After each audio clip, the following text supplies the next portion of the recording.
अरे बच्चों, आप लोग कैसे हो।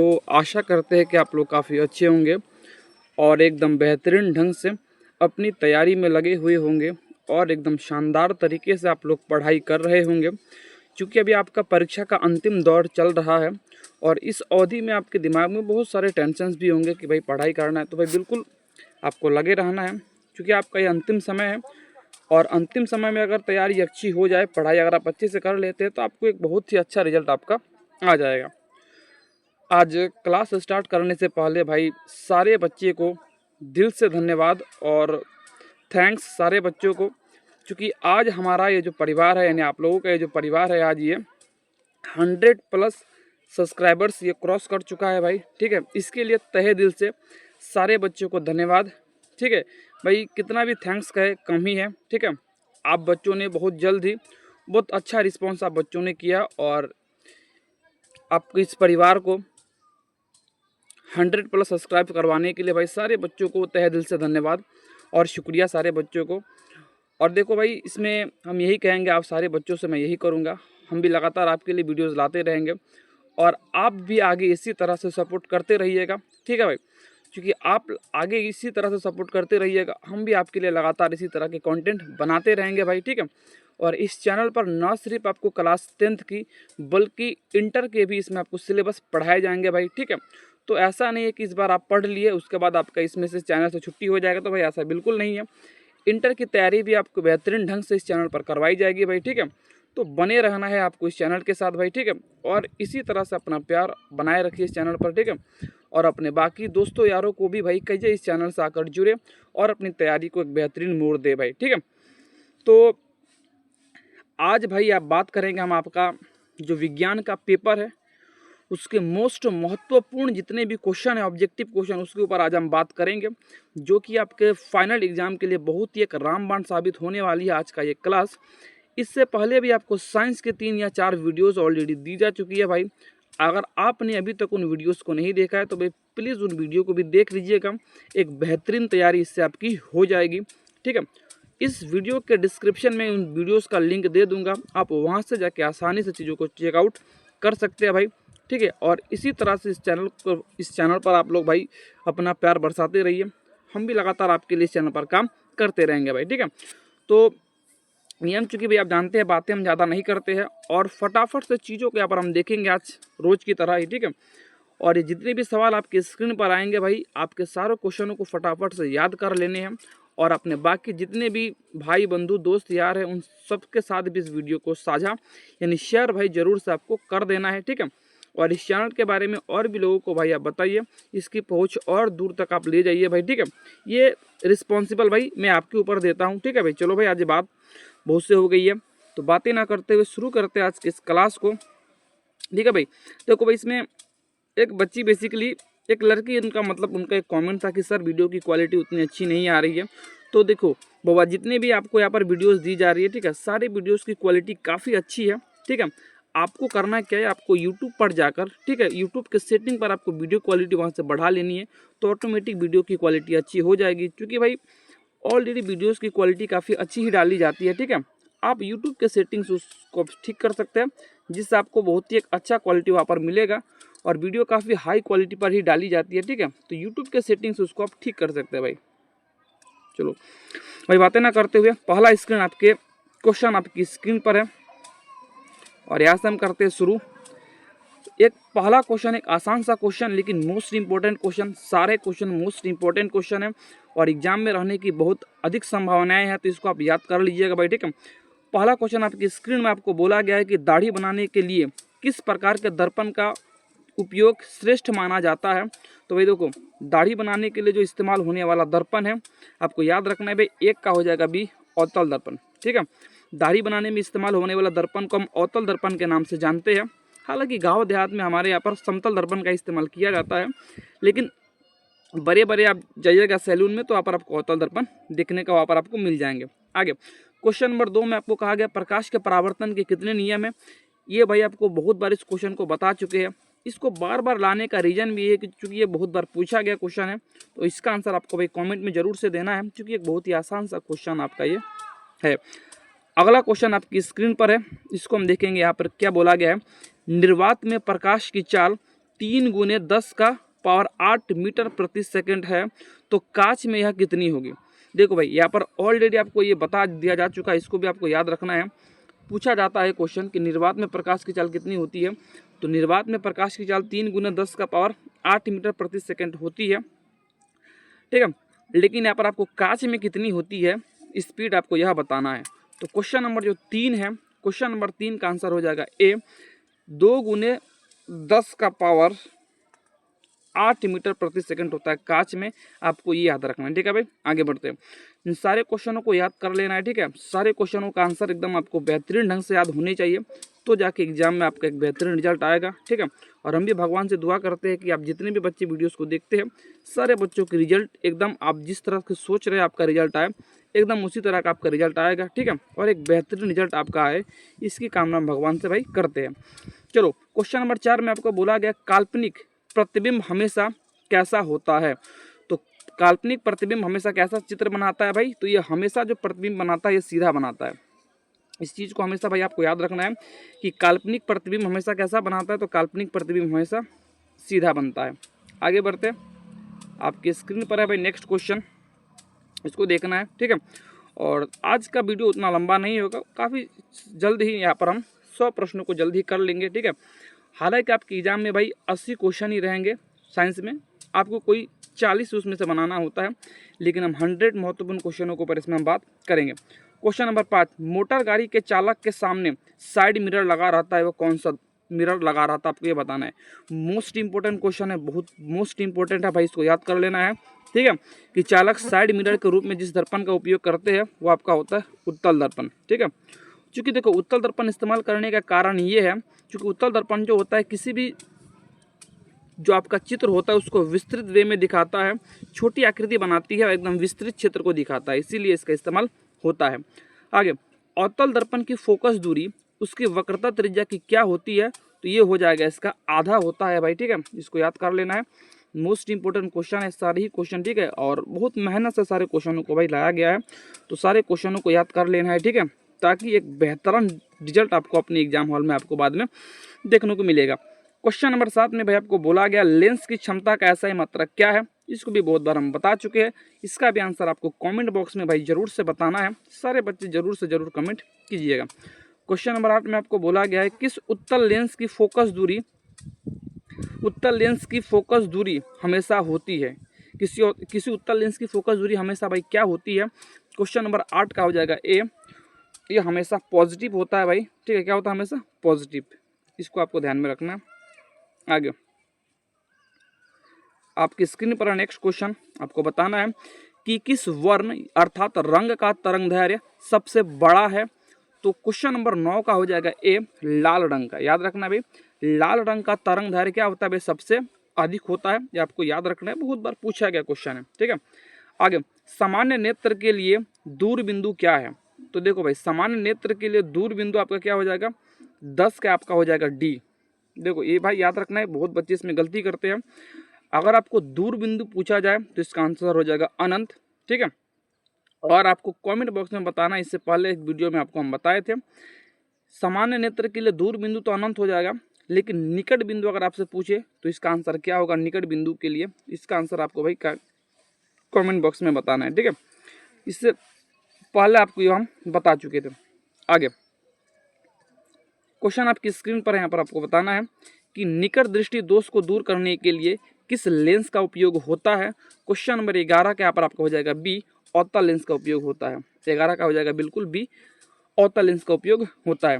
याद कर लेना है सारे क्वेश्चन, यहाँ से क्वेश्चन रहेंगे तो रहेंगे भाई, ये बात फिक्स है, तो याद कर लेना है, ठीक है। किसी भी हालत में सारे क्वेश्चनों को याद कर लो, ठीक है। तो निकट दृष्टि को दूर करने के लिए अवतल लेंस का इस्तेमाल होता है, ये आपको याद कर लेना है। आगे नेक्स्ट क्वेश्चन आपकी स्क्रीन पर है, जो बोला गया है कि श्वेत प्रकाश जब प्रिज्म से गुजरता है तो सर्वाधिक विचलन किस रंग का होता है। क्वेश्चन नंबर 12 का हो जाएगा सी, बैगनी रंग का विचलन सबसे अधिक होता है, इसमें गलती नहीं करना है, ठीक है। याद रखना है कि प्रिज्म में सर्वाधिक विचलन जो होता है रंग, उसका नाम हो जाएगा यहाँ पर आपका बैंगनी, ठीक है, वायलेट कलर। आगे क्वेश्चन नंबर 13 में आपको बोला गया है एक स्वस्थ आँख के लिए स्पष्ट दृष्टि की न्यूनतम दूरी क्या है? तो भाई इसी को आपको हमने बोला था कमेंट करने के लिए। 13 का हो जाएगा सी 25 सेंटीमीटर। ठीक है, इसको आपको बात याद रखना है। अधिकतम पूछे तो अनंत होती है, न्यूनतम पूछे तो 25 सेंटीमीटर होती है। इस चीज़ को एकदम दिमाग में फिक्स करके रखना है, क्योंकि यहाँ से क्वेश्चन पूछे जाने की बहुत हद तक संभावनाएं हैं। ठीक है, और भाई वीडियो को लास्ट तक आप जरूर देखा कीजिए। ठीक है, अंत तक बना रहना आपके लिए बहुत ही मतलब मददगार साबित होगा आपके एग्जाम में, तो अंत तक जरूर से बने रहिए। ठीक है, क्वेश्चन नंबर 14 में आपको बोला गया विभवांतर का एसआई मात्रक क्या होता है? तो विभवांतर का एसआई मात्रक हो जाएगा वोल्ट, जो कि ऑप्शन नंबर डी में यहाँ पर आपको दिया है। तो याद कर लेना इसको भी कि विभवांतर का एसआई मात्रक वोल्ट होता है। ठीक है, क्वेश्चन नंबर 15 विद्युत धारा का मात्रक क्या होता है? तो भाई विद्युत धारा का मात्रक हो जाएगा एम्पियर। ठीक है, सारे बच्चों को याद होना चाहिए सारे क्वेश्चन। और ऐसा ही मात्रक से भाई बिहार बोर्ड में अब तक बहुत ऐसा कम हुआ है कि ऐसा ही मात्रक से सवाल पूछे ना गए हो, तो इस सबको याद कर लेना है। विद्युत धारा का ऐसा ही मात्रक बिल्कुल यहाँ पर आपका हो जाएगा एम्पियर। आगे बढ़ते हैं, नेक्स्ट क्वेश्चन आपकी स्क्रीन पर है। बोला गया है कि 1 किलोवाट घंटा किसके बराबर यहाँ पर आपको है ये बताना है। क्वेश्चन नंबर 16 का हो जाएगा ए 3.6 गुने 10 का पावर 6 जूल के बराबर होता है। क्वेश्चन को याद रखना है, सारे क्वेश्चन मोस्ट इंपॉर्टेंट है, सारे बच्चे से आग्रह है प्लीज़ इसको याद कर लीजिएगा। हालांकि देखा जाए तो ये शायद आपका आखिरी पेपर ही है। ठीक है, और इसके बाद शायद आपका एक पेपर और होना हो, इंग्लिश का पेपर हो। ठीक है, तो जितने भी बच्चे वीडियो को देखते हैं, अगर सारे बच्चे कमेंट अगर करते हैं तो आपके लिए इंग्लिश का भी एक महत्वपूर्ण क्लास जरूर से लाया जाएगा, जो कि आपको एग्जाम में बहुत मदद करेगा। क्योंकि बिहार बोर्ड में इंग्लिश का उतना कोई वैल्यू होता नहीं है, इसलिए कोई बच्चे इस पर उतना ध्यान देते नहीं है। लेकिन अगर आप कमेंट कीजिएगा तो आपके लिए क्लास इंग्लिश की ज़रूर से लाई जाएगी। लेकिन अगर आप कमेंट नहीं करते तो कोई क्लास इंग्लिश की नहीं आएगी भाई। तो एक बार आप सोच लीजिएगा, आपको चाहिए हो तो क्लास कमेंट जरूर से कीजिएगा सारे बच्चे। ठीक है, चलिए भाई क्वेश्चन नंबर 17 की तरफ हम बढ़ते हैं। बोला गया है कि अमीटर को विद्युत परिपथ में कैसे जोड़ा जाता है? तो अमीटर को विद्युत परिपथ में जोड़ा जाता है 17 के यहाँ पर आपका हो जाएगा बिल्कुल करेक्ट आंसर ए, श्रेणी क्रम में जोड़ा जाता है। ठीक है, याद रखना अमीटर को विद्युत परिपथ में कैसे जोड़ा जाता है? श्रेणी क्रम में जोड़ा जाता है। गलती यहाँ से बिल्कुल आपको नहीं करना है। ठीक है, आगे बढ़ते हैं। क्वेश्चन नंबर 18 में कहा गया शेल के विद्युत वाहक बल का मात्रक क्या होता है? तो 18 का हो जाएगा बी, वोल्ट होता है। क्या होता है भाई? तो वोल्ट होता है, इसको याद कर लेना है। क्वेश्चन नंबर 19 में आपको बताना है बिजली के फ्यूज का तार किस चीज का बना होता है? तो बिजली के फ्यूज का जो तार होता है वो तांबा व टीन दोनों का बना होता है। ऑप्शन नंबर सी हो जाएगा बिल्कुल करेक्ट आंसर। चीजों को भाई याद करते हुए चलो, ठीक है, ताकि कोई दिक्कतें ना आए। क्वेश्चन नंबर 20 में आपको क्या बोला गया है कि चुंबकीय क्षेत्र रेखाएं किस ध्रुव से निकलती है? तो चुंबकीय क्षेत्र रेखाएं किस ध्रुव से निकलती है यह आपको बताना है भाई। एक आसान सा क्वेश्चन है। क्वेश्चन नंबर 20 का आपको आंसर हो जाएगा उत्तरी ध्रुव से। ठीक है, उत्तर ध्रुव इसका हो जाएगा बिल्कुल करेक्ट आंसर। क्वेश्चन नंबर 21 में भाई एक आसान सा क्वेश्चन है कि डायनेमो यांत्रिक ऊर्जा को किस ऊर्जा में परिणित करता है? तो 21 का हो जाएगा बी, ये विद्युत ऊर्जा में इसको क्या करता है? परिणित करता है। ठीक है, क्योंकि भाई डायनेमो का काम ही होता है यांत्रिक ऊर्जा को विद्युत ऊर्जा में बदलना, ये आपको पता होना चाहिए। ठीक है, और पता अगर नहीं है तो भाई इसको याद कर लो, क्योंकि बस टाइम तो बिल्कुल नहीं है याद करने के से भाई, इसलिए याद कर लो तो अच्छा रहेगा। आगे क्वेश्चन नंबर 22 में आपको बोला गया कि विद्युत धारा उत्पन्न करने की युक्ति को क्या कहते हैं? तो देखो भाई विद्युत धारा उत्पन्न करने की युक्ति को क्वेश्चन नंबर जो 22 है इसका हो जाएगा ए, इसको जनित्र कहा जाता है। बेसिकली बच्चे कहेंगे सर जनित्र क्या होता है? तो देखो भाई जनित्र जिसको आप देहाती नॉर्मल भाषा में इसको आप जनरेटर कहते हैं। ठीक है, जनरेटर जिसको आप कहते हैं उसी को कहा गया यहाँ पर जनित्र। ठीक है, तो वीडियो को भाई लास्ट तक जरूर से बने रहे आप सारे बच्चे। ठीक है, बहुत सारे बच्चे थोड़ा देख के वीडियो को स्किप कर देते हैं, तो ऐसा करने से भी आपको काफ़ी ज़्यादा नुकसान हो सकती है। लास्ट तक जरूर से बने रहे। ठीक है, और अगर आपको भाई ज़्यादा जल्दी रहती है तो वीडियो को आप स्पीड में भी देख सकते हैं। ठीक है, वो भी यूट्यूब पर आपको उसका सेटिंग रहता है, वहाँ से आप इसको स्पीड करके इसको आप देख सकते हैं। ठीक है भाई, चलो भाई क्वेश्चन नंबर 23 में आपको बोला गया नाभिकीय ऊर्जा का स्रोत निम्न में से कौन सा है? इसमें से आपको बताना है कि नाभिकीय ऊर्जा का स्रोत कौन है। तो क्वेश्चन नंबर 23 का हो जाएगा ए, यूरेनियम। ठीक है, आगे बढ़ते हैं। आपकी स्क्रीन पर फिर से आपको क्वेश्चन दिख रही होंगी कि भाई पवन चक्की के उपयोगी ऊर्जा प्राप्त करने के लिए पवन की न्यूनतम चाल क्या होनी चाहिए? अर्थात भाई जो पवन चक्की आप देखे होंगे, हालांकि यहाँ पर तो ऐसा नहीं है लेकिन तमिलनाडु में आपको देखने को मिल जाएंगे। ठीक है, जो पवन चक्की से चूंकि बिजली उत्पादन होती है तो इस पवन चक्की से अगर आपको बिजली प्राप्त करना हो तो उसके लिए कम से कम पवन चक्की की चाल कितनी किलोमीटर न्यूनतम होनी चाहिए। तो क्वेश्चन नंबर 24 का आपका हो जाएगा यहाँ पर आपका बिल्कुल करेक्ट आंसर बी हो जाएगा कि 15 किलोमीटर प्रति घंटा कम से कम होनी चाहिए, ठीक है, तब जाके बिजली पैदा हो सकती है। इसको भी आपको इस तरह से याद रखना। आगे बढ़ते हैं। क्वेश्चन नंबर 25 में आपको क्या बोला गया है कि सौर सेल में उपयोग होता है। जो सौर सेल होता है, सौर सेल में क्या उपयोग होता है इसमें से आपको बताना है। क्वेश्चन नंबर 25 का हो जाएगा ए, सिलिकॉन का इस्तेमाल होता है। किसका इस्तेमाल होता है भाई? सौर सेल में। तो सौर सेल में सिलिकॉन का इस्तेमाल होता है, बिल्कुल ये आपका हो जाएगा करेक्ट आंसर। आगे बढ़ते हैं आपकी स्क्रीन पर नेक्स्ट क्वेश्चन। इसको बताना है कि गर्म जल प्राप्त करने के लिए हम सौर जल तापक का उपयोग किस दिन नहीं कर सकते हैं। एक आसान सा क्वेश्चन है, इसका आंसर आप कमेंट में जरूर से दीजिएगा, क्योंकि इसका आंसर आपको ऑलरेडी पहले भी वीडियो में हम बता चुके हैं, ठीक है। और भाई इस वीडियो को देखने के बाद बाकी के वीडियोस को भी देख के जरूर से जाना एग्जाम हॉल में, ताकि कहीं से भी ऑब्जेक्टिव छूटने की संभावना काफ़ी कम हो जाए आपका, ठीक है। और बिल्कुल उन वीडियो को भी देख लेना है, या तो आप चैनल पर जाकर देख सकते हैं, अदरवाइज भाई इसी वीडियो के डिस्क्रिप्शन में उसका भी लिंक मैं आपको दे दूंगा, वहाँ से आप जरूर से देख सकते हैं, ठीक है भाई। आगे बढ़ते हैं। क्वेश्चन नंबर 27 में आपको बोला गया है श्वसन किस प्रकार की रासायनिक अभिक्रिया है। तो श्वसन जो आपका होता है भाई एक प्रकार से आपका ये ऊष्माक्षेपी अभिक्रिया है, ठीक है। इस क्वेश्चन को अच्छे से याद कर लेना है, क्योंकि इसमें कन्फ्यूजन थोड़ा बना रहता है। तो याद रखना है कि श्वसन आपका एक प्रकार से ऊष्माक्षेपी अभिक्रिया है। 27 का हो जाएगा सी। आगे बढ़ते हैं। अब यहाँ पर फिर आपकी स्क्रीन पर नेक्स्ट क्वेश्चन, इसको भाई बताना है। क्या बोला गया है कि साग सब्जियों का विघटित होकर कंपोस्ट बनना किस अभिक्रिया का उदाहरण है। आपके सामने ऑप्शंस है। 28 का हो जाएगा बी, ये भी एक ऊष्माक्षेपी अभिक्रिया है, तो उसको याद रखना है, ठीक है। और यहाँ से क्वेश्चन बहुत बार पूछे गए हैं, तो गलती की संभावना आपको यहाँ पर कम करनी चाहिए, ठीक है। और इन चीज़ों को एकदम बेहतरीन ढंग से आप याद कर ले तो बहुत ही फायदेमंद आपके लिए भाई होगा, ठीक है। आगे बढ़ते हैं। क्वेश्चन नंबर आपकी स्क्रीन पर आपको बताना है 29 में क्या बोला गया है कि शरीर में भोजन का पचना किस प्रकार की अभिक्रिया है।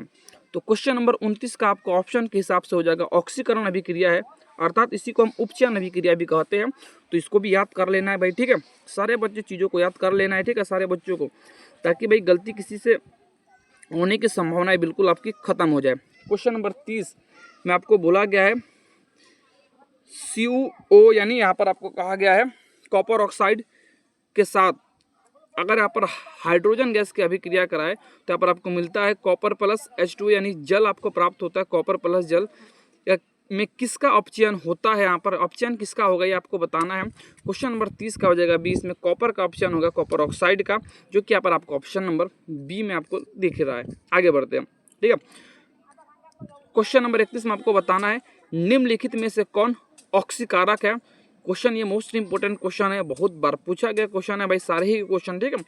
चीज़ों को याद कर लेना है आपको सारे बच्चों को, ठीक है। ऐसा नहीं कि भाई अभी याद नहीं करना, इसको आ गया वीडियो नोटिफिकेशन आ गया उसका बता देते, याद नहीं करते चीज़ों को, ठीक है।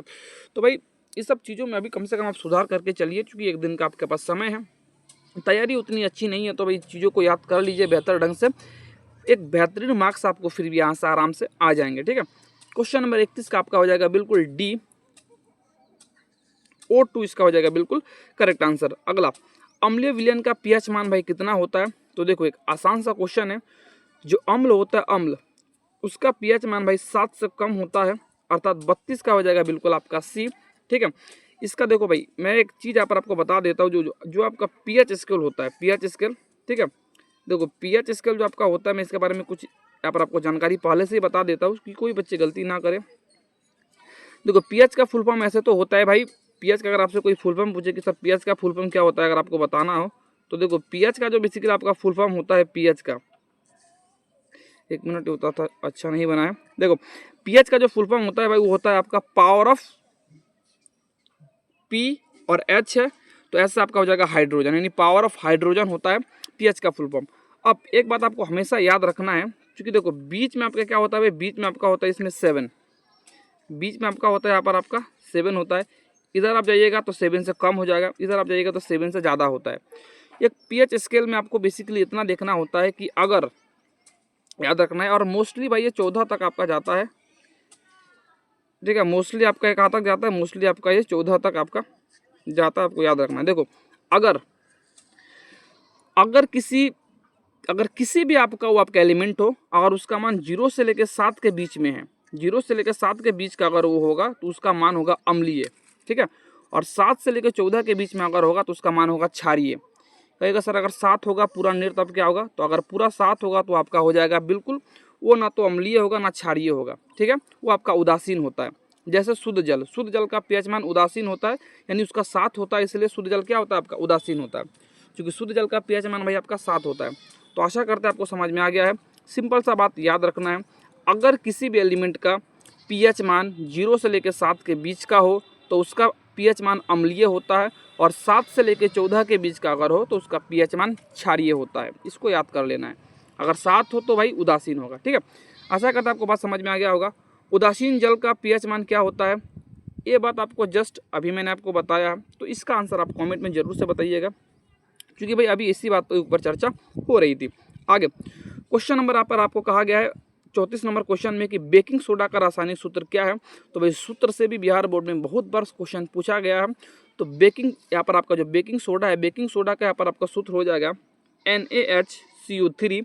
तो NaHCO3 आपका हो जाएगा यहाँ पर बेसिकली आपका बेकिंग सोडा का सूत्र। अगला प्लास्टर और पेरिस का भी रासायनिक सूत्र बिहार बोर्ड में मोस्ट इंपॉर्टेंट क्वेश्चन है भाई, इसको रट लो, ठीक है भाई। बार बार आपको कुछ चीज़ बताया जा रहा है तो उसके ऊपर थोड़ा सा भाई ध्यान अवश्य देना है आपको। एक अच्छे और एक बेहतरीन रिजल्ट के लिए इन चीज़ों के ऊपर आपको एकदम बेहतरीन ढंग से फोकस करना है। प्लास्टर ऑफ पेरिस का रासायनिक सूत्र क्या है आपको ये बताना है। तो क्वेश्चन नंबर 35 का आपका हो जाएगा बी, CaSO4 1/2H2O होता है, ठीक है। CaSO4 1/2H2O, इसको आपको याद कर लेना है क्योंकि ये क्वेश्चन भी बहुत बार पूछा गया है भाई। अगला धोने का सोडा का सूत्र, भाई ये भी मोस्ट इंपॉर्टेंट क्वेश्चन है, ठीक है। ये सूत्र याद कर लेना, यहाँ से कोई ना कोई क्वेश्चन अवश्य एग्जाम हॉल में आपको देखने को मिलेगा, ठीक है। देखो धोने का सोडा का सूत्र या इसको धावन सोडा भी इसको कहा जाता है, ठीक है। तो क्वेश्चन नंबर जो 36 है इसका आंसर हो जाएगा ए, ठीक है। Na2CO3 एंड 10H2O, ये आपका होता है धोने के सोडा का सूत्र, ठीक है। इसको याद रखना है। इसको याद रखने का तरीका आपको ये रखना है कि भाई थोड़ा सा देखना है कि लास्ट में इसका 10H2O इसमें रहता है, तो बाकी किसी भी ऑप्शन में आपको देखने को नहीं मिल रहा है, ठीक है। तो इस तरह से भी इसको आप देख सकते थे। अगला टार्ट्रिक अम्ल निम्नलिखित में से किसमें पाया जाता है। तो ये उम्मीद करके चलते हैं कि भाई सारे बच्चों को ये पता होना चाहिए। तो क्वेश्चन नंबर 37 का आपका हो जाएगा यहाँ पर डी, इमली में, ठीक है। टार्ट्रिक अम्ल पाया जाता है किसमें भाई, इमली में आपका होता है टार्ट्रिक अम्ल। सारे बच्चों को बताना है कि संतरा में कौन सा अम्ल पाया जाता है और टमाटर में कौन सा अम्ल पाया जाता है, ठीक है। सिरका का भी, इन तीनों का जवाब आपको कमेंट बॉक्स में जरूर से देना है, ठीक है भाई। चलो बढ़ते हैं नेक्स्ट क्वेश्चन की तरफ। सल्फ्यूरिक अम्ल का अनुसूत्र क्या है। तो ये एक आसान सा क्वेश्चन आपको पूछा गया है कि सल्फ्यूरिक अम्ल का रासायनिक सूत्र क्या हो जाएगा। तो भाई सल्फ्यूरिक अम्ल का सूत्र अधिकतर बच्चों को याद होगा, मैं ऐसा उम्मीद करता हूँ। H2SO4 होता है सल्फ्यूरिक अम्ल का अनुसूत्र। अगला क्वेश्चन आपकी स्क्रीन पर है भाई, चींटी के डंक में कौन सा अम्ल पाया जाता है। ये भी एक आसान सा क्वेश्चन है। चींटी के डंक में भाई पाया जाता है यहाँ पर आपके ऑप्शन के हिसाब से मेथेनोइक अम्ल, ठीक है, याद कर लेना है। अगला क्वेश्चन आपकी स्क्रीन पर है भाई, आपको बताना है अधातु के ऑक्साइड प्रायः होते हैं, अधातु के ऑक्साइड क्या होते हैं। 40 का हो जाएगा इसका बिल्कुल बी, 40 का हो जाएगा बी आपका अम्लीय होता है, ठीक है भाई। आगे देखते हैं शुद्ध सोना कितने कैरेट का होता है। एक बहुत ही आसान सा क्वेश्चन है, इसका आंसर आप आराम से कमेंट में दे सकते हैं, कोई दिक्कत वाली बात इसमें नहीं होनी चाहिए। आगे बढ़ते हैं भाई, कमरे के ताप पर द्रव अवस्था में रहने वाला धातु कौन सा है। क्वेश्चन नंबर 42 एक आसान सा क्वेश्चन है, 42 का हो जाएगा ए, पारा, ठीक है, जिसको आप मरकरी भी कहते हैं। ये कमरे के तापमान पर भाई द्रव अवस्था में पाया जाता है। बहुत बार पूछा गया क्वेश्चन है। आज का ये क्लास आपके एग्जाम के दृष्टि से बहुत ही महत्वपूर्ण है भाई, तो अंत तक जरूर देख के जाइएगा। अगर एक बेहतरीन रिजल्ट लाना चाहते हैं तो भाई जरूर से देखना है, ठीक है। चलो भाई क्वेश्चन नंबर 43 में क्या बोला गया कि सबसे अधिक धन्य धातु कौन है। इसमें से आपको बताना है कि सबसे ज्यादा यहाँ पर आपका धन्य धातु इतना है, सॉरी भाई धन्य मैं बता रहा हूँ इसको, तन्य। तन्य का मतलब होता है भाई जिसको सबसे अधिक खींचा जा सकता है, सबसे अधिक लम्हारने वाला जिसको आप कहते हैं, कौन सा हो जाएगा। तो क्वेश्चन नंबर 43 एक आसान सा क्वेश्चन, इसका आंसर आपको हो जाएगा सोना, ठीक है। सोना में सबसे अधिक तन्यता पाई जाती है, आपको पता होना चाहिए ये बात, ठीक है, कि सोने में सबसे अधिक क्या पाई जाती है, तन्यता इसी के अंदर होती है। आगे एक्वा रेजिया यानी रॉयल जल में हाइड्रोक्लोरिक अम्ल और नाइट्रिक अम्ल देखो HCl इसको हाइड्रोक्लोरिक अम्ल कहा जाता है और HNO3 को कहा जाता है भाई बेसिकली नाइट्रिक अम्ल कहा जाता है। इसका अनुपात क्या होता है किसमें भाई, एक्वा में इसका रासायनिक सूत्र है, मतलब कि इसका अनुपात कितना कितना का होता है बताना है। आसान सा क्वेश्चन है भाई, आसान क्वेश्चन इसको इसलिए कहा जाए क्योंकि भाई ये भी क्वेश्चन बहुत बार पूछा गया क्वेश्चन है, आपको याद होना चाहिए इसका अनुपात। क्वेश्चन नंबर 44 का आपका हो जाएगा ए, 3:1 के रेशियो में लोग होते हैं। ठीक है, अगला क्वेश्चन एक आसान सा क्वेश्चन है, पीतल क्या है? तो भाई सारे बच्चों को पता होगा कि पीतल एक मिश्र धातु है। ठीक है, पीतल क्या है? एक मिश्र धातु है। ठीक है, ये आपको पता होना चाहिए। क्वेश्चन नंबर 45 का आपका हो जाएगा भाई सी, मिश्र धातु। ठीक है, आगे बढ़ते हैं। आपके स्क्रीन पर नेक्स्ट क्वेश्चन भाई बोला क्या गया है क्वेश्चन में, कार्बन क्या है? तो कार्बन भाई सारे बच्चों को पता होगा, कार्बन एक अधातु है। ठीक है, नॉर्मल सा बात है भाई। आगे, सरलतम हाइड्रोकार्बन कौन सा है? इसमें से आपको बताना है कि भाई सरलतम हाइड्रोकार्बन कौन सा है। क्वेश्चन नंबर 47 के यहाँ पर आपको आंसर कमेंट में भाई जरूर से बताना है। ठीक है, थोड़ा सा इसके ऊपर आपको रिसर्च करना है और इसका आंसर आपको थोड़ा सा यहाँ पर आपको कमेंट बॉक्स में जरूर से भाई देना है। अगला, वायुमंडल में कार्बन डाइऑक्साइड गैस की उपस्थिति कितनी है? तो सारे बच्चों को पता होगा भाई 0.03%, बहुत बार पूछा गया क्वेश्चन है ये भी। ठीक है, अगला, सल्फ्यूरिक अम्ल का रासायनिक सूत्र, ये तो रिपीट हो गया है क्वेश्चन, ये ऑलरेडी ऊपर आपको हम बता के आ चुके हैं, तो इसका भी आंसर आपको कमेंट में भाई जरूर से देना है। आगे नेक्स्ट क्वेश्चन आपकी स्क्रीन पर है भाई कि कार्बोक्सिलिक एसिड समूह इसमें से कौन सा है? तो क्वेश्चन नंबर 50 के पर आपका हो जाएगा बी, 1 बॉन्ड के साथ COOH। ठीक है, याद रखना है भाई चीजों को। अगला, एथिन के एक अणु में कार्बन के 2 परमाणुओं के बीच कितने बंध होते हैं? क्वेश्चन नंबर 51 का आपका हो जाएगा बी, 2 बंध से लोग आपस में जुड़े हुए होते हैं, 2 बंध से, इसको भाई आपको याद कर लेना है। नेक्स्ट क्वेश्चन आपकी स्क्रीन पर है कि अष्टक सिद्धांत का प्रतिपादन किसने किया था? मोस्ट इंपोर्टेंट क्वेश्चन है, बहुत बार पूछा गया क्वेश्चन है, हालांकि ये क्वेश्चन भाई गवर्नमेंट एग्जाम के में भी पूछा गया क्वेश्चन है ये। ठीक है, तो क्वेश्चन नंबर जो 52 है इसका आंसर हो जाएगा बी, न्यूलैंड्स के द्वारा। ठीक है, न्यूलैंड्स के द्वारा अष्टक सिद्धांत का प्रतिपादन किया गया था। ठीक है, तो न्यूलैंड्स से भी भाई केमिस्ट्री के काफ़ी बड़े भाई, ये भी एक मतलब खोजकर्ता के रूप में इनको जाना जाता है, न्यूलैंड्स। ठीक है, न्यूलैंड्स जी ने क्या किया था? अष्टक सिद्धांत का प्रतिपादन किया था, याद रखना है भाई। ठीक है, आगे, आधुनिक आवर्त सारणी में तत्व के वर्गीकरण का आधार क्या है? तो ये भी एक आसान सा क्वेश्चन है, लेकिन मोस्ट इंपोर्टेंट क्वेश्चन है कि आधुनिक आवर्त सारणी में, आधुनिक आपका जो पीरियडिक टेबल है उसमें तत्वों का वर्गीकरण किस आधार पर किया गया है?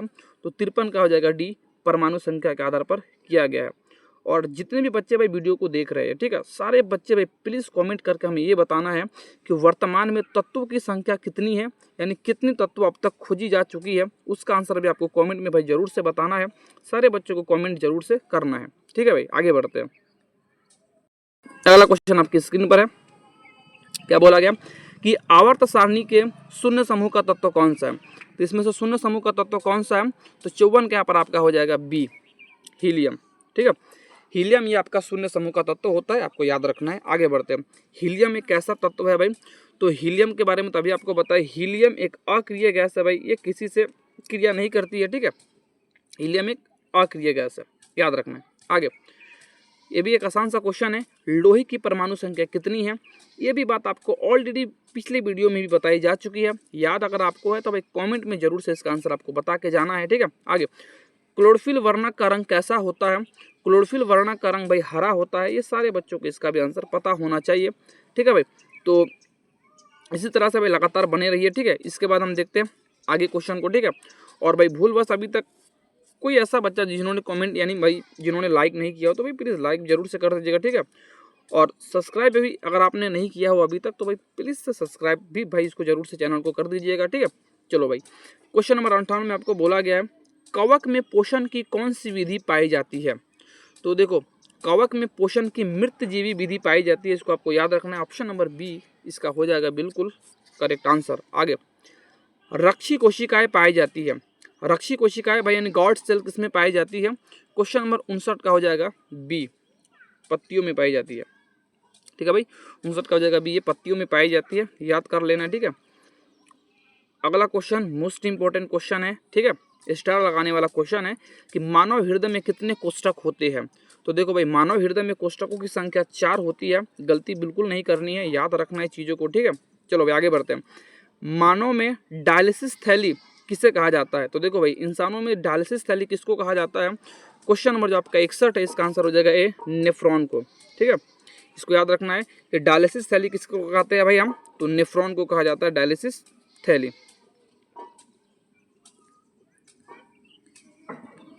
अगला क्वेश्चन है, रक्त में आयरन की कमी से होने वाला रोग कौन सा है? तो एक बहुत ही आसान सा क्वेश्चन है, इसका आंसर सारे बच्चों को कमेंट में भाई बताना है, ठीक है। आगे, ऑक्सीजन क्या है? तो भाई ऑक्सीजन क्या है? तो भाई ऑक्सीजन एक तरह का हार्मोन है, ये आपको पता होना चाहिए, ठीक है, कि ऑक्सीजन आपका क्या होता है। तो ऑक्सीजन एक तरह का आपका एक हार्मोन है। ये भी सारे क्वेश्चन इंपॉर्टेंट है भाई, याद नहीं है तो याद कर लेना है आपको, ठीक है। और एक काफ़ी कम समय में ही आपको एकदम बहुत ही बेहतरीन चीज़ें डिलीवर आपको की जा रही है, ठीक है। तो क्वेश्चन नंबर 64 का आंसर यहाँ पर आपको बताना है कि दो तंत्रिका कोशिका के मध्य खाली स्थान को क्या कहते हैं? तो क्वेश्चन नंबर जो 64 है, इसका आंसर हो जाएगा बी, इसको सिनेप्स कहा जाता है। ये पहले भी आपको इसके बारे में हम बताए थे भाई, ठीक है। अगला मोस्ट इंपॉर्टेंट, मोस्ट भी यही क्वेश्चन है कि इंसुलिन की कमी से कौन सा रोग होता है? तो भाई मधुमेह होता है, ठीक है। 65 के यहाँ पर आपका हो जाएगा बिल्कुल सी करेक्ट आंसर। आगे बढ़ते हैं। ग्वाइटर, ग्वाइटर जिसको भाई हम घेगा कहते हैं, घेगा रोग किसकी कमी से होता है?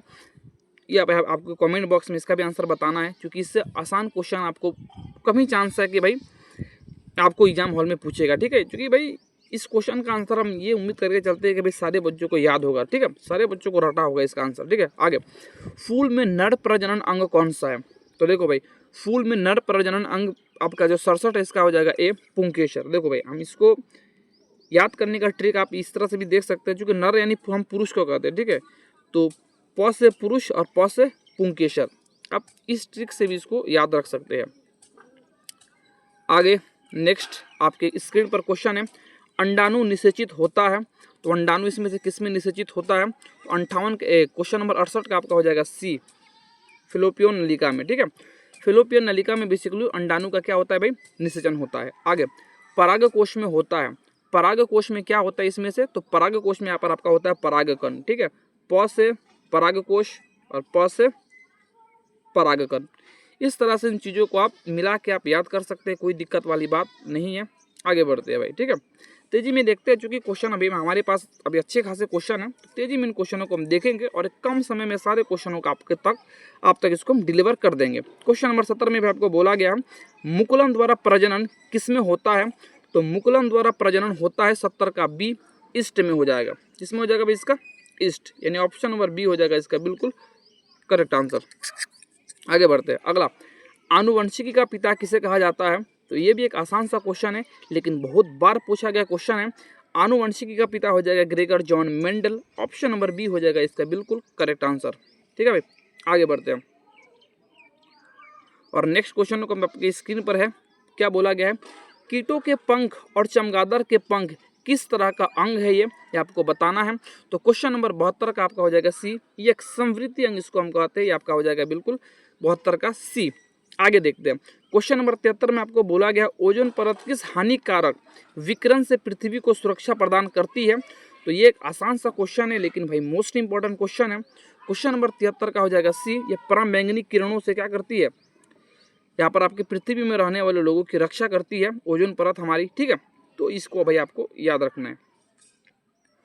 अगला क्वेश्चन, हरे पौधे क्या कहलाते हैं? उत्पादक, अपघटक, उपभोक्ता या आहार श्रृंखला? तो क्वेश्चन नंबर 74 का आपका हो जाएगा ए, उत्पादक कहलाते हैं, ठीक है। याद रखना है भाई, मोस्ट इंपॉर्टेंट क्वेश्चन है ये। खाद्य श्रृंखला का आपका जो घटक होता है, इन घटकों में हरे पौधे उत्पादक की भूमिका निभाते हैं, ये चीज़ें आपको पता होनी चाहिए। अगला क्वेश्चन आपकी स्क्रीन पर है भाई, टिहरी बांध का निर्माण किस प्रदेश में किया गया? ये तो भाई आपका एसएसटी का क्वेश्चन आ गया, ठीक है। लेकिन क्वेश्चन नंबर 75 का आपका आंसर हो जाएगा बी, उत्तराखंड में किया गया, ठीक है। टिहरी बांध कहाँ पर है भाई? उत्तराखंड में। हालांकि इस क्वेश्चन को पूछने का कोई चांस उतना नहीं है, क्योंकि एसएसटी का पेपर का था क्वेश्चन हो, ठीक है। आगे बढ़ते हैं। निम्न में से कौन बायोगैस ईंधन का स्रोत नहीं है? इसमें से बायोगैस स्रोत का कौन नहीं है? तो क्वेश्चन नंबर 76 का यहाँ पर आपका हो जाएगा सी, नाभिकीय ऊर्जा यहाँ पर आपका नहीं होगा। बाकी लकड़ी, गोबर गैस, कोयला, ये तीनों आपके बायोगैस ईंधन के स्रोत है, लेकिन नाभिकीय ऊर्जा नहीं होगा। आसान सा क्वेश्चन था। आगे, लेंस में मुख्य फोकस की संख्या कितनी होती है? तो लेंस में फोकस की संख्या कितनी होती है, एक आसान सा क्वेश्चन है। इसका भी आंसर आप लोग कमेंट में जरूर से भाई बताइएगा, ताकि हमें भी पता चले कि भाई हमारे बच्चे किस हद तक और कितनी बेहतरीन ढंग से तैयारी आपने की है। इससे हमें काफ़ी ज़्यादा खुशी मिलती है आपके कमेंट्स देख के, तो भाई कमेंट भाई जरूर से किया करो, ठीक है। और कुछ चीज़ों अगर आपको भाई कमी लगे, इन चीज़ों के ऊपर हमें काम करना चाहिए, तो भाई उसके बारे में भी आप सजेशन जरूर से दीजिए कमेंट बॉक्स में, ठीक है। उसके ऊपर भी कार्य किया जाएगा। अगला क्वेश्चन आपकी स्क्रीन पर है भाई कि निर्गत किरण एवं अभिलंब के बीच के कोण को भाई क्या कहते हैं? तो क्वेश्चन नंबर जो आपका 78 है, इसका हो जाएगा सी। इसको हम कहते हैं निर्गत कोण, ठीक है। निर्गत किरण है और अभिलंब है तो निर्गत कोण, ठीक है। अगर आपतित किरण है, अभिलंब है तो आपतित कोण बनेगा। परावर्तित किरण है, आपतन, उसके बाद उसका जो अभिलंब होगा उसका बनेगा आपतन कोण, ठीक है। यानी भाई जो किरण होता है उसी के हिसाब से कोण बनता है। ये एक ट्रिक के साथ इसको आप याद रख सकते हैं, ठीक है। अगला एक मोस्ट इंपॉर्टेंट क्वेश्चन है कि एक एंगस्ट्रम किसके बराबर होता है? क्वेश्चन नंबर आपका 79 का हो जाएगा ए, 10 का पावर माइनस 10 मीटर के बराबर होता है। आगे बढ़ते हैं भाई। क्या बोला गया है कि दृश्य प्रकाश में किस वर्ण का तरंगदैर्घ्य अधिक होता है? क्वेश्चन नंबर जो आपका 80 है, इसका हो जाएगा बी, लाल होता है। क्या होता है भाई? लाल होता है। अगला, विद्युत शक्ति का ऐसा ही मात्रक क्या है? तो विद्युत शक्ति का ऐसा ही मात्रक सारे बच्चों को पता होना चाहिए इसका आंसर। इसका भी आंसर आपको भाई कमेंट बॉक्स में जरूर से बताना है। एग्जाम में आपके यही तक 80 तक ही क्वेश्चन रहेंगे, ठीक है। लेकिन हम इंपॉर्टेंट यहाँ पर आपको भाई 100 क्वेश्चन आपको करवा दे रहे हैं, ठीक है। और वीडियो क्वालिटी अगर आपको उतनी अच्छी नहीं लग रही है तो भाई यूट्यूब से जाके इसको आप सुधार सकते हैं। एक काफ़ी वहाँ पर आपको 1080 तक के आपको हाई क्वालिटी फुल HD आपको दी जा रही है भाई, ठीक है। तो वहाँ से इसको आप चेंज कर सकते हैं अगर आपको क्वालिटी उतनी अच्छी नहीं दिख रही है तो, ठीक है। चलो भाई, क्वालिटी यहाँ पर आपको बहुत बेहतरीन मिलती है, ऐसी कोई बात नहीं है भाई, ठीक है। तो वहाँ से आप उसको सुधार सकते हो। आगे, विद्युत बल्ब का तंतु यानी फिलामेंट किस चीज़ का बना होता है? एक आसान सा क्वेश्चन है और मोस्ट इंपॉर्टेंट क्वेश्चन भी आपका ये है, ठीक है। तो क्वेश्चन नंबर 82 का हो जाएगा सी, टंगस्टन का बना होता है, ठीक है। विद्युत बल्ब जो आपने भाई देखा होगा, इस तरह का जो आपका एक बल्ब आता है, ठीक है। और जो बल्ब आता है भाई अपनी इस तरह से पहले एक आता था, इस तरह से बल्ब आपने देखा होगा, उतना अच्छा नहीं बना है, ठीक है। एक बल्ब आता है, इसको मतलब वो 10 रुपया करीब, उसको पीला टाइप का, पीला कलर का वो जलता है, ठीक है। और यहाँ पर आपका वो फिलामेंट इस तरह से लगा रहता है, यहाँ पर इस तरह से आप देखिएगा जिगजैग, हाँ इस तरह से जिगजैग करके इस तरह से एक फिलामेंट लगा रहता है। यही किस चीज़ का बना होता है? टंगस्टन का बना होता है। अगला, ग्लोबल वार्मिंग के लिए उत्तरदायी गैस कौन सा है? तो देखो भाई, ग्लोबल वार्मिंग के लिए सबसे अधिक जो उत्तरदायी गैस है 83 का आपका हो जाएगा सी, कार्बन डाइऑक्साइड है, ठीक है। ग्लोबल वार्मिंग का मतलब होता है भाई हीट, गर्मी, उमस, ठीक है, यानी टेम्परेचर बढ़ जाना पर्यावरण में, ठीक है। इसको ग्लोबल वार्मिंग कहा जाता है। इसका पीछे का सबसे बड़ा रीजन है कार्बन डाइऑक्साइड गैस की मात्रा बढ़ना, ठीक है। आगे इससे भाई आगे चल के ग्लेशियर भी पिघलने लगे हैं, ठीक है। तो भाई दिक्कतें काफ़ी ज़्यादा आने वाली है। आगे, श्वसन के अंतिम उत्पाद है, तो श्वसन का अंतिम उत्पाद क्या हो जाएगा भाई? क्वेश्चन नंबर 84 का हो जाएगा डी, कार्बन डाइऑक्साइड और बेसिकली जल और ऊर्जा। इसको आपको याद रखना है। आगे, दांत की सबसे ऊपरी परत क्या कहलाती है? तो दांत की सबसे ऊपरी परत क्या कहलाती है? क्वेश्चन नंबर 85 का हो जाएगा बी, ये इनेमल कहलाती है, ठीक है। याद कर लेना है, मोस्ट इंपॉर्टेंट सारे क्वेश्चन है, ठीक है। इन क्वेश्चनों से एग्जाम हॉल में आपको बहुत बेहतरीन क्वेश्चन देखने को मिलेंगे, लेकिन चीज़ अगर याद है तो ही जाके आप कुछ कर पाइएगा। ऐसा नहीं कि सिर्फ वीडियो देख लिए, मोबाइल रख के एग्जाम देने चल गए, अब तो भाई उस तरह से कुछ होगा नहीं, ठीक है। वीडियो देख रहे हैं तो भाई चीज़ों को आराम से रोक के वीडियो को हो सके तो याद भी करो, ठीक है। उसी तरह से आपको फ़ायदा होगा, नहीं तो सिर्फ वीडियो देख लेने मात्र से आपका रिजल्ट बेहतर नहीं होने वाला है, ठीक है। चलो, मानव आहार नाल का सबसे लंबा भाग क्या है? एक आसान सा क्वेश्चन है। क्वेश्चन नंबर 86 का हो जाएगा बी, छोटी आंत, ठीक है। मानव आहार नाल में जो सबसे बड़ा लंबा भाग होता है वो छोटी आंत का होता है, आपको पता होना चाहिए। आगे, पराग कोण निम्न में से किसके अंदर बनते हैं? इसका भी आंसर कमेंट बॉक्स में देना है। आसान सा क्वेश्चन है क्योंकि इसके बारे में पहले भी डिस्कस हो चुका है। नेक्स्ट क्वेश्चन भाई, समय उतना नहीं लेंगे, ज़्यादा क्वेश्चन बची नहीं है हमारे पास। आगे, चालनी नलिकाएं पाई जाती है, तो भाई चालनी नलिकाएं किसमें पाई जाती है? तो 88 का यहाँ पर आपका हो जाएगा सी, ठीक है। क्वेश्चन नंबर 88 का आपका हो जाएगा सी, फ्लोएम में पाई जाती है चालनी नलिकाएं। अगला, आरबीसी की जीवन अवधि क्या होती है? तो देखो भाई, आरबीसी का मतलब होता है भाई आपका रेड ब्लड सेल्स, ठीक है। इसकी जीवन अवधि क्या होती है, यानी ये कितने दिनों तक हमारे शरीर में मतलब ये जीवित रहती है, उसके बाद ये ऑटोमेटिक ये ख़त्म हो जाता है, एक बार फिर से एक नया आरबीसी आपके अंदर निर्माण होता है। तो ये कितने दिनों का अवधि के लिए आपके शरीर में ये बना रहता है? तो क्वेश्चन नंबर 89 का आपका हो जाएगा ए 120 दिनों तक। कितने दिनों तक बना रहता है भाई? 120 दिनों तक। आगे बढ़ते हैं, ठीक है। आपकी स्क्रीन पर नेक्स्ट क्वेश्चन, ठीक है। चीज़ों को भाई याद करते हुए चलो, ठीक है।